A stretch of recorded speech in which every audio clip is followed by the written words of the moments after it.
Senators on Capitol Hill react to President Trump's nomination of Oklahoma Senator Markwayne Mullin as the next Secretary of Homeland Security as the DHS remains in a shutdown. NTD's Chris Bobb reports from Washington. The president and I have a really good relationship. We talk all the time anyways.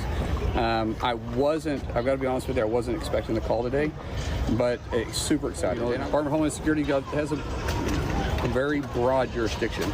And I think there's a lot of work that we need to do. Senator Markwayne Mullin of Oklahoma reacting after President Trump nominates him to become Secretary of Homeland Security, replacing Kristi Noem. Mullin currently serves on the Armed Services, Appropriations, Indian Affairs, and Health, Education, Labor, and Pensions committees, joining the Senate in 2023 after a decade in the U.S. House. A longtime business owner, he brings more than 25 years of entrepreneurial experience, which he says he can use at the DHS.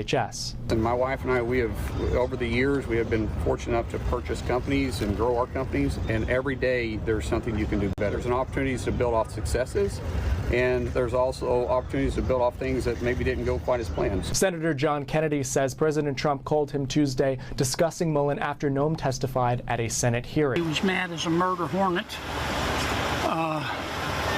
He asked me what I thought about Markwayne, and I said, A, I like him. B, very smart. C, he's a very good businessman. Senator Lindsey Graham posting on X, President Trump could not have chosen a better candidate to be Secretary of the Department of Homeland Security than Senator Markwayne Mullin. Markwayne understands the enemies we face, and he has been intimately involved in dealing with threats against our homeland in the public and private sectors. He is one of the most knowledgeable people I know regarding how to protect America. Markwayne is an outstanding choice, and I hope he gets the overwhelmingly bipartisan vote that he deserves. But Democrats say the issues preventing them from approving DHS funding cannot be solved by personnel changes alone. I've known Markwayne now for a good amount of time. It is not about the head of this agency. It is about what the agency is doing in our communities. And obviously there'll be hearings, and I think a lot of this should be brought out. But this changes nothing. We are in a shutdown right now because we have a rogue and reckless organization. This is a problem of policy, not personnel. The rot is deep.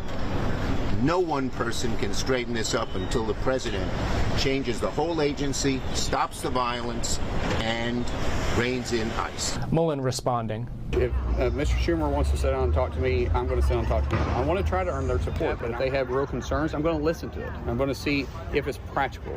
No moving on at the end of March was confirmed in the Senate last year with the support of 7 Democrats, including John Fetterman of Pennsylvania. Fetterman posting on X Thursday, as a member of the Homeland Security plus ranking member of Subcommittee on Border Security, I'm not sure how many fellow Democrats will vote to support our colleague @Sen Mullin as the next DHS Secretary, but I am I. Democratic leadership recently outlined 10 demands to secure DHS funding, saying, quote, there are steps that the Trump administration has the power to take right now to show good faith, including fully ramping down the surge in Minnesota and removing Secretary of Homeland Security Kristi Noem from her position. With the drawdown of Operation Metro Surge in Minnesota and the replacement of Secretary Kristi Noem, it remains unclear whether those developments will be enough to win Democratic support in the Senate to end the DHS shutdown. Reporting from Washington, D.C., Chris Bobb, NTD News.